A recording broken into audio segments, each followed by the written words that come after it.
Assalamualaikum warahmatullahi wabarakatuh. Saya Firda Faizatun Hanifah dari kelas 2C Manajemen. Di sini saya akan menerangkan materi dari pengantar manajemen tentang pengorganisasian.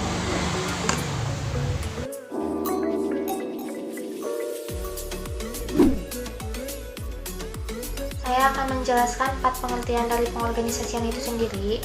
Yang pertama, pengorganisasian atau organizing berasal dari kata organism yang berarti susunan yang terdiri dari bagian-bagian yang dipadukan secara sistematik, dapat diukur, dan saling mengikat, serta secara total diarahkan kepada satu tujuan tertentu. Yang kedua, pengorganisasian adalah langkah untuk menetapkan, menggolongkan, mengatur berbagai macam kegiatan organisasi, menetapkan tugas-tugas dan wewenang, pendelegasian sifat untuk mencapai tujuan tertentu. Sedangkan, menurut Stoner dan Walker, pengorganisasian merupakan suatu aktivitas kerja yang disusun dan dialihkan kepada sumber tenaga kerja untuk mencapai tujuan sebuah organisasi. Dan yang keempat, menurut Jafar Muhammad, pengorganisasian adalah penyusunan sumber-sumber organisasi dalam bentuk kesatuan dengan cara yang berkesan agar tujuan dan objektif organisasi yang dirancang dapat dicapai.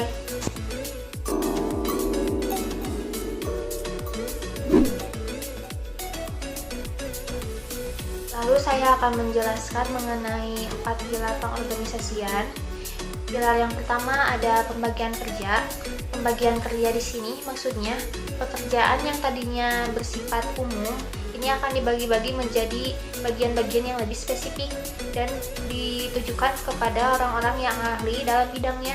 Contohnya, sebuah organisasi akan menyelenggarakan sebuah pentas seni. Nah, dalam pentas seni ini akan dibagi-bagi bagian yang lebih spesifik. Misalnya ada bagian lighting, ticketing, make up, dan sebagainya. Yang kedua, ada pilar pengelompokan kerja. Maksudnya, beberapa kerja yang sebelumnya sudah dibuat spesifik yang merupakan sebuah bidang kerja. Contohnya, tadi ada bagian lighting dan panggung yang akan dikerjakan oleh bagian perlengkapan, bagian ticketing yang akan dikerjakan oleh seksi public dog, dan sebagainya. Yang ketiga, ada pilar relasi. Relasi ini adalah hubungan antar bidang-bidang dalam suatu organisasi tersebut untuk melaksanakan kegiatan kerja. Contohnya, nanti misalnya seksi acara pasti akan berhubungan dengan seksi-seksi lainnya, misalnya perlengkapan dan sebagainya. Yang keempat, ada pilar koordinasi. Pilar koordinasi ini adalah koordinasi antara hubungan satu bagian dengan bagian lainnya untuk mencapai organisasi tersebut.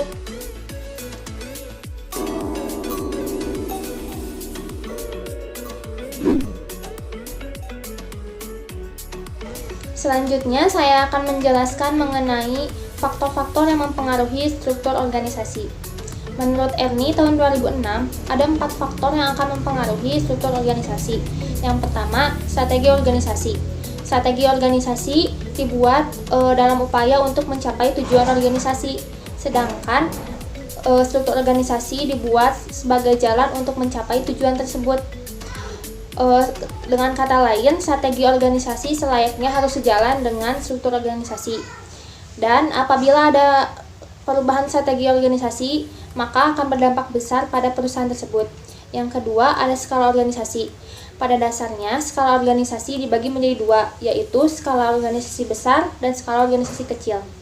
Pada skala organisasi besar, perusahaan cenderung memiliki pangsa pasar yang lebih luas, sehingga struktur organisasinya pun akan mencakup hal-hal yang lebih luas pula. Sedangkan skala organisasi yang kecil, pangsa pasarnya akan lebih kecil, sehingga struktur organisasinya akan lebih sederhana. Yang ketiga, ada teknologi. Yang dimaksud teknologi di sini adalah alat-alat bantu dari perusahaan. Yang keempat, ada lingkungan. Lingkungan yang dinamis yang cenderung berubah-ubah akan menuntut perusahaan untuk mengikuti lingkungan tersebut yang berubah-ubah. Sedangkan lingkungan yang statis cenderung tidak akan mempengaruhi kepada struktur organisasi.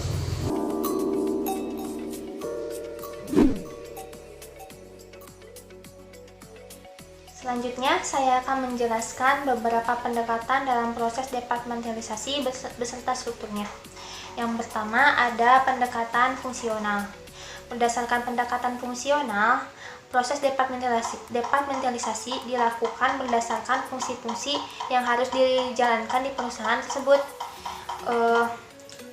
Berdasarkan garis putus-putus di samping ini menunjukkan bahwa dalam struktur organisasi dibentuk untuk menjalankan berbagai fungsi yang terkait dengan kegiatan organisasi tersebut. Misalnya bagian keuangan, produksi, pemasaran, SDM dan sebagainya mempunyai fungsi-fungsi khas dalam perusahaan tersebut. Yang kedua ada pendekatan produk. Berdasarkan pendekatan produk, proses departementalisasi dilakukan berdasarkan produk yang dibuat oleh perusahaan tersebut. Misalnya, pada struktur di samping ini, PT ABC membuat beberapa produk, misalnya ada sabun mandi, sikat gigi, mie instan, dan susu. Pada garis putus-putus pada struktur ini menunjukkan contoh departementalisasi produk. Yang ketiga ada pendekatan pelanggan. Berdasarkan pendekatan ini, proses departementalisasi ditunjukkan berdasarkan karakteristik pelanggan sebagai sasaran perusahaan. Misalnya, PT ABC membuat produk untuk beberapa kalangan seperti bayi, anak-anak, remaja, dan dewasa, maka desain organisasi dapat dibuat. Yang keempat ada pendekatan geografis. Pada pendekatan ini, proses departementalisasi tergantung pada wilayah geografis di mana perusahaan itu dioperasikan. Misalnya, pada struktur organisasi ini, PT ABC menjalankan organisasinya pada berbagai tempat seperti Jakarta, Makassar, Medan, dan sebagainya. Yang kelima, ada pendekatan matriks. Pendekatan matriks ini adalah gabungan dari pendekatan fungsional dan pendekatan lainnya.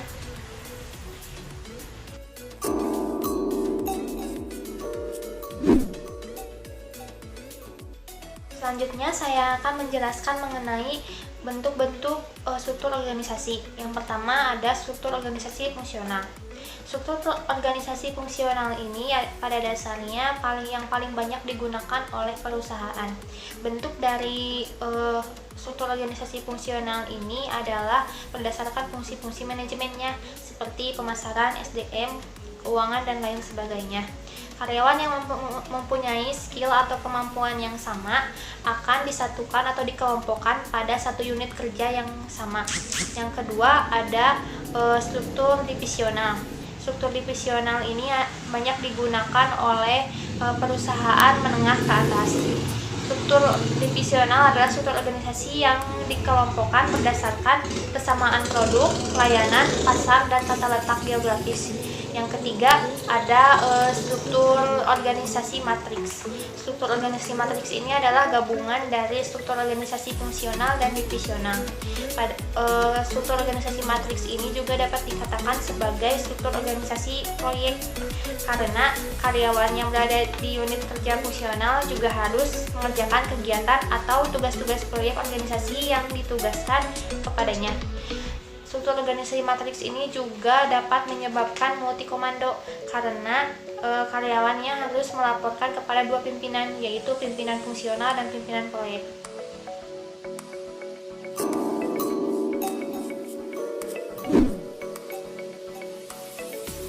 Selanjutnya, saya akan menjelaskan struktur organisasi perusahaan profit oriented. Langsung saja kita membahas tugas dan fungsinya dari bagian-bagian struktur di samping ini. Yang pertama ada direksi yang mempunyai tugas dan fungsi sebagai bertanggung jawab dan menyusun kebijakan seluruh kegiatan organisasi. Yang kedua ada direktur utama yang mempunyai fungsi dan tugas memimpin, bertanggung jawab, dan menjalankan perusahaan. Selanjutnya ada direktur yang mempunyai fungsi dan tugas sebagai memimpin perusahaan, memilih, menetapkan, mengawasi manajer atau direktur, wakil direktur. Selanjutnya ada direktur keuangan yang mempunyai fungsi dan tugas mengawasi dan bertanggung jawab atas seluruh kegiatan keuangan di perusahaan. Selanjutnya ada direktur personalia yang mempunyai fungsi dan tugas sebagai mengkoordinasi seluruh kegiatan perusahaan serta tanggung jawab atas kegiatan personalia. Selanjutnya ada manajer pemasaran yang mempunyai fungsi dan tugas sebagai mengawasi dan bertanggung jawab atas seluruh kegiatan perusahaan, atas seluruh kegiatan pemasaran perusahaan. Selanjutnya ada manajer pabrik yang mempunyai tugas dan fungsi bertanggung jawab atas produk yang dihasilkan oleh perusahaan.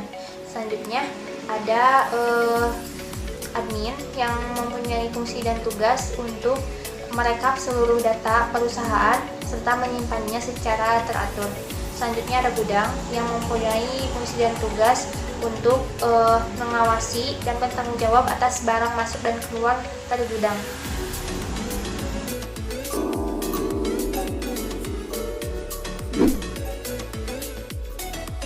Selanjutnya saya akan menjelaskan mengenai perusahaan struktur organisasi perusahaan sosial serta tugas dan fungsi. Di sini saya menggunakan koperasi sebagai organisasi sosial, di mana bidang-bidangnya terdiri dari para anggota yang mempunyai fungsi dan tugas sebagai menentukan kebijakan di bidang organisasi, manajemen, dan perusahaan koperasi.